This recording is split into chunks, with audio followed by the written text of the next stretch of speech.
Hello and welcome to the round 4 review for Supercoach 2022. It's George from Fantasy Take TV, and yeah, we'll discuss how we went today. Try a new intro for branding purposes, so see how we go. We scored 2,179. We don't have Brody. I don't need this. We don't have Brody. We don't have Gorn. But we do have problems. So we'll get to that shortly, and we're ranked 34k. So not really moving in the ranks. So I think we're 100 off, about 120 points off 20k rank. So it's like one really good week will be a spike week, but it's really tough competition this year, and we'll see how we go. We've overtraded, and oh my god, we got injuries this week, so we have to deal with that. A few spot fires that I'd like to put out, but some will have to hold. Yeah, I was not planning to trade last week, and then Hayes was potentially sub, so I thought we'll bring in Bruce early. We'll get to the team. It's so annoying. The players I hate the most in the preseason, Cripps. Although I was happy to consider Cripps after his preseason games, but I couldn't stand Cripps as a pick early days. I couldn't stand Bruce as a pick early days, but I guess with Bruce, Hayes, Dixon, Cherry, if you have English, on there to get through to round 5. He's a scoring machine. I think it was an okay play, but yeah, Bruce suspended, unsurprising.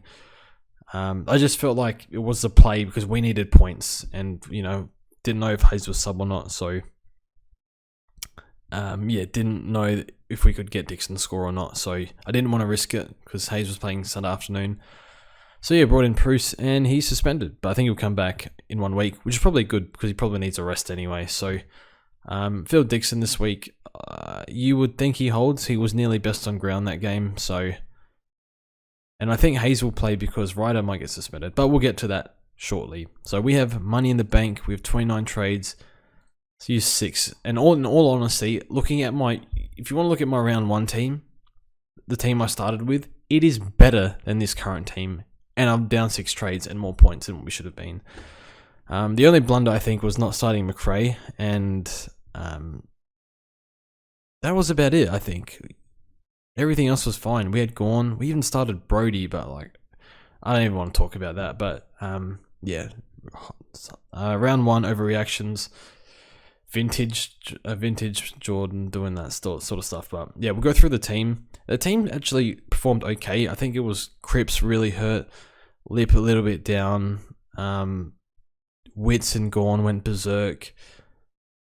McCartan Hinge, a few people would be running an extra defender here, so that's a bit of a gap. And, again, Rochelle on the bench. We fielded his 2 sub, fielded his 30 and 50, benched his 200. So just how it goes sometimes, unfortunately. But yeah, onto the team. Jaden Short, really good. I think he's the top, what's he averaging? A lot, 116. Must be top 2 with Hewitt as well as Doherty. So good starting pick, Jaden Short. Dan Rioli's scoring really well, but Rioli's not getting any kickouts, which is interesting. So I wonder if Rioli starts taking more. Cripps was good. Again, it was about a total of 6 starting midfielders missing from both teams combined. So it was a pretty free game for him.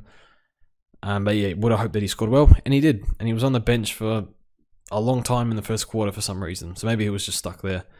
So yeah, Cripps is, I think probably take for granted his durability and consistency. By consistency, I meant last year didn't go. I don't think he went below 80, although he did that this year. But we'll see how he goes. I think he'll be. I say he's frustrating to own, but really he's not doing too bad. So maybe I should shut up on this, but see how he goes. Brought in Aaron Hall. That's his 2nd sub-ton, so maybe he doesn't reach the heights of last year. They put Zeeble forward, which should help, but I thought he played really well. I think he had 2 early clangers, and when you have 2 early clangers when the game's close early, it really doesn't do yourself any favors for scaling later on. So I think he was scaled down in the end, but it is what it is. I think he's top 6, but we took on a durability risk that, maybe we shouldn't have taken on, but we'll see how it goes. Hewitt's very good. I did not see the Carlton game, so he scored 120. I assume he did good. Apparently he was doing some defensive work on Rao and Took at stoppage, but still doing whatever he wanted around the ground.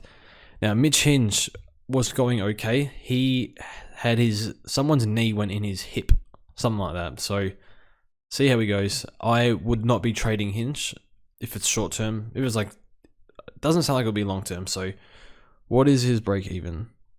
I can't read that. 29. Yeah, he's got another 100k in him. He just scored a 90 and an 80. He went off injured this game. So, and he can have big halves. So, I would be holding Hinge.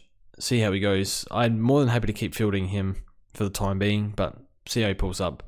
And then Paddy McCartan 55, another one that went down with, I think he was fine. He came back on, but because of his history, copped a minor head knock. They took him off. Got to stay off for 20 minutes. Game was close in the fourth quarter. Got scaled down. Just unfortunate, and is what it is. Gibcus, such a waste of a pick. I mean, he's been playing good, but he's just not. You can't score first year key defender. It's just not gonna happen. And DeConing was really good. I thought 62 was pretty stiff for the amount of impact that he had on the game. So yeah, he's a nice one. What is he? Made a bit of money, so might be an okay Rook. Hopefully gets to 250 or something. Now the midfield, McRae, he's such an animal. Oh my goodness. I didn't watch much of this game because I watched the GWS versus Fremantle game to watch Bruce mainly. And cry over not owning Will Brodie. But yeah, McRae 158. I didn't think he went 150 plus for like the first 20 games last year. So yeah, he's just a dog. He just doesn't stop. Unbelievable player, and such a blessing to have him, to own him. And yeah. And Lachie Neale got tagged a little bit. Who tagged him? O'Connor. So yeah, still found a way. I think we don't need to stress about captains, fortunately. We have Neale into McRae straight up this week. That's I can't even be bothered discussing anything else. If there's anything else worth looking at. Still against Gold Coast if you got him. Nah, there's nothing. These boys play Lockie Ash, so yeah, that's pretty obvious and don't need to worry about that. Worth touching on, we captained Heaney. Unfortunately, Heaney wasn't feeling well before the game. I read somewhere, so I don't know if that was affected him, but yeah, kicked 2 massive goals in the last quarter. Maybe a little lucky with the timing of it. With like 5 seconds to go, he kicked one from like 60 out. But yeah, that's fine. And yeah, so yeah, on Neil and McRae. So we're never going to captain McRae, and it just, like McRae and Dunkley, same dream team, but 55 Supercoach apart in terms of their scoring. And with McRae on a wing last week, I just didn't want to captain him this week. And, some people weren't the captain on him.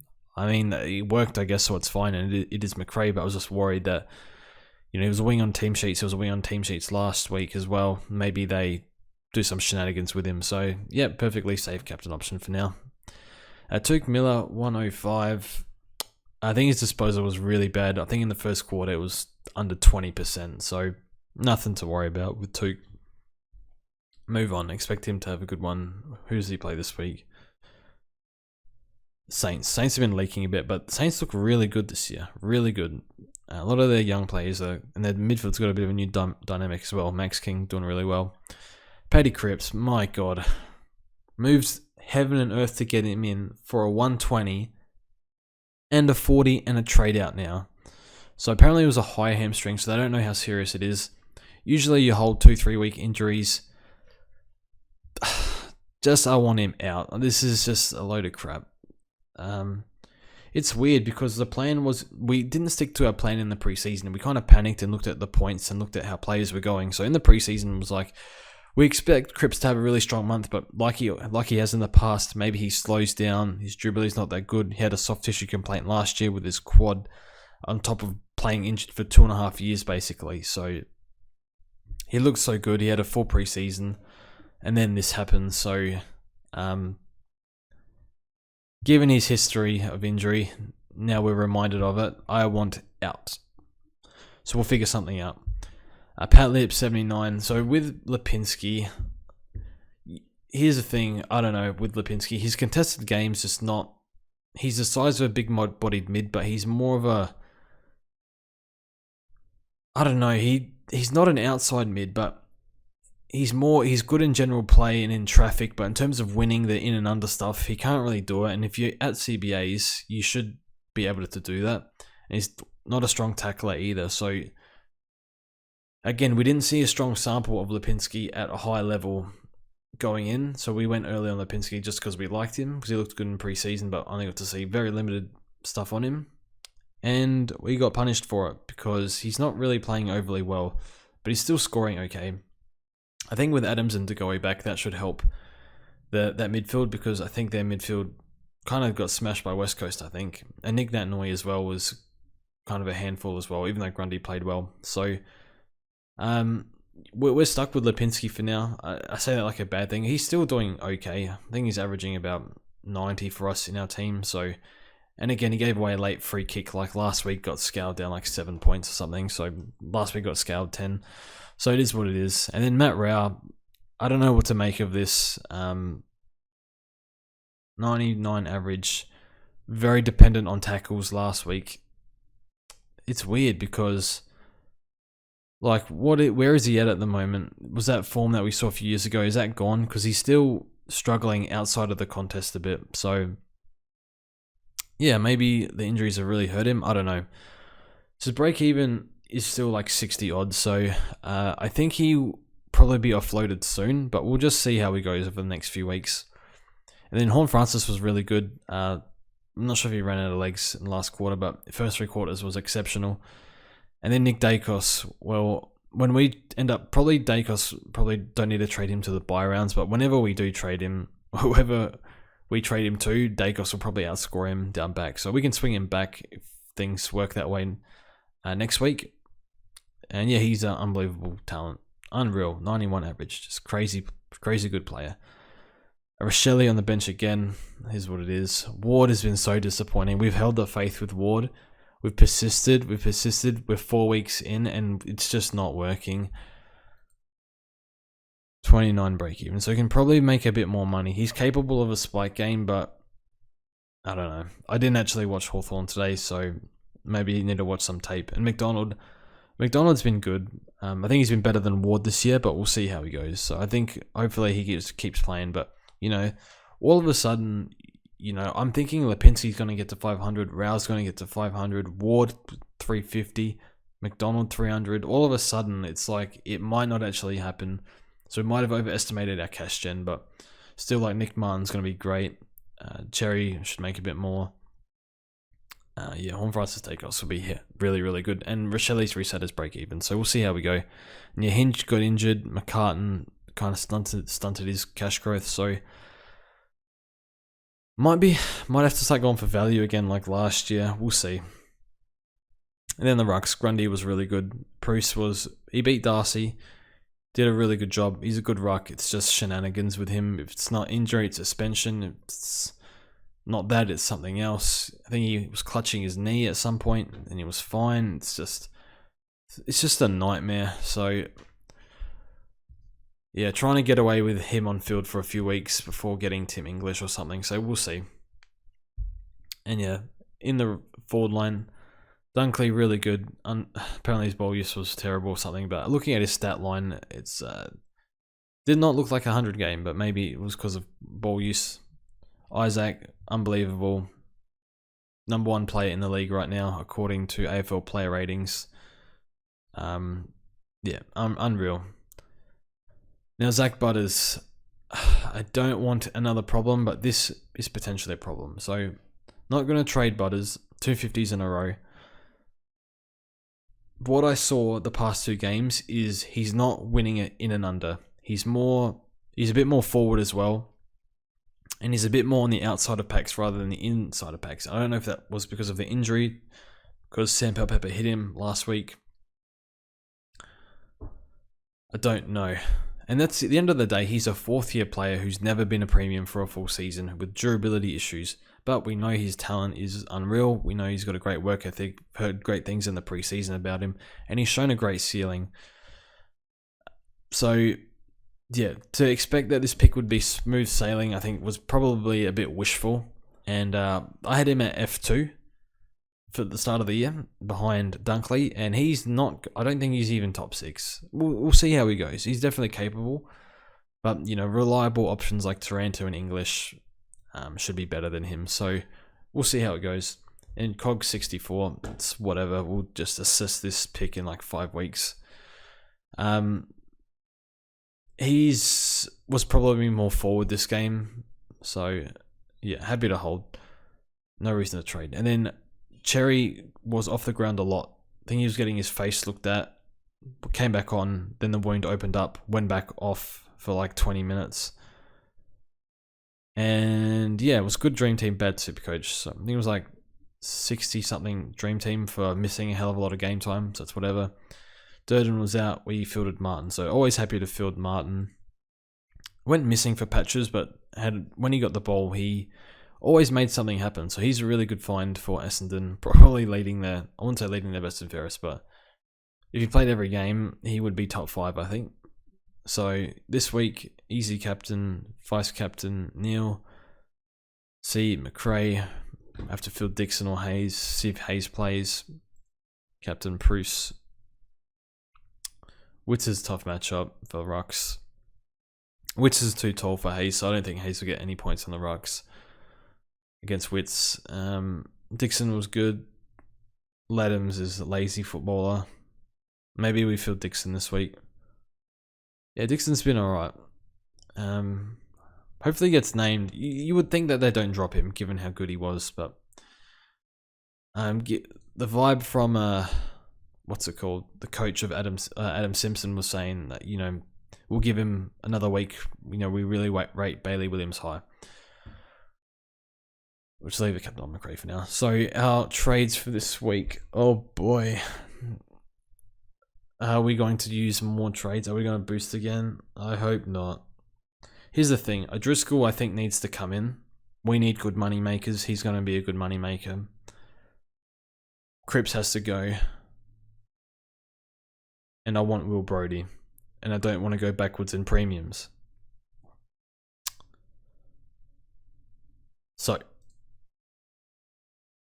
we're just playing through. We're going to run out of trades doing this shit, but we'll see. We're going to grab Brodie for 350k. Is it too late for Will Brodie? It's put you behind grabbing him at this point, but he's currently the F6.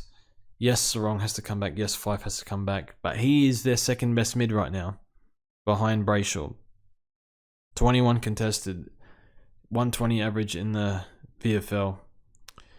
They use his time on ground 70. Historically, it's been 70 to 75. Just last year at Gold Coast, it was like in the 60s, and early this year it was in the 60s. So he has keeper potential. Is he definitely keeper? I'm not sure. His durability is not outstanding. I think he had a hamstring a few years ago, had a hip issue in the preseason. Other than that, it's not too bad. Honestly, it's just a negative pod that's killing us, and I think I asked the Discord, what do you think of Will Brodie for 350? Like, no. I disagree. I think it's worth the price. And, yeah, what a cock up trading him out. So, round 1, because he took no marks and he spent the entire fourth quarter on the bench, whatever it was. I just thought, yeah, bust pick potentially. But that's why you get more data. So, I need to learn from that. So, now we need to get rid of Cripps. So, we got 7k. Can we grab no speaker? I have a feeling we can't. Average.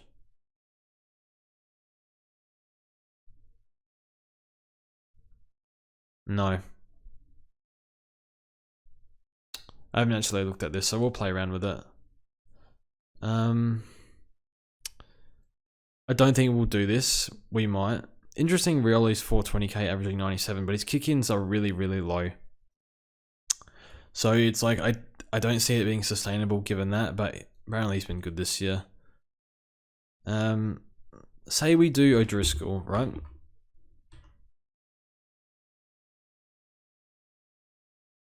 Say we do that. Now we have... Gibcus probably can make another 40k. I don't think there's going to be a better rookie than O'Driscoll in the back line for the rest of the year. Plus we get swing with Dacos.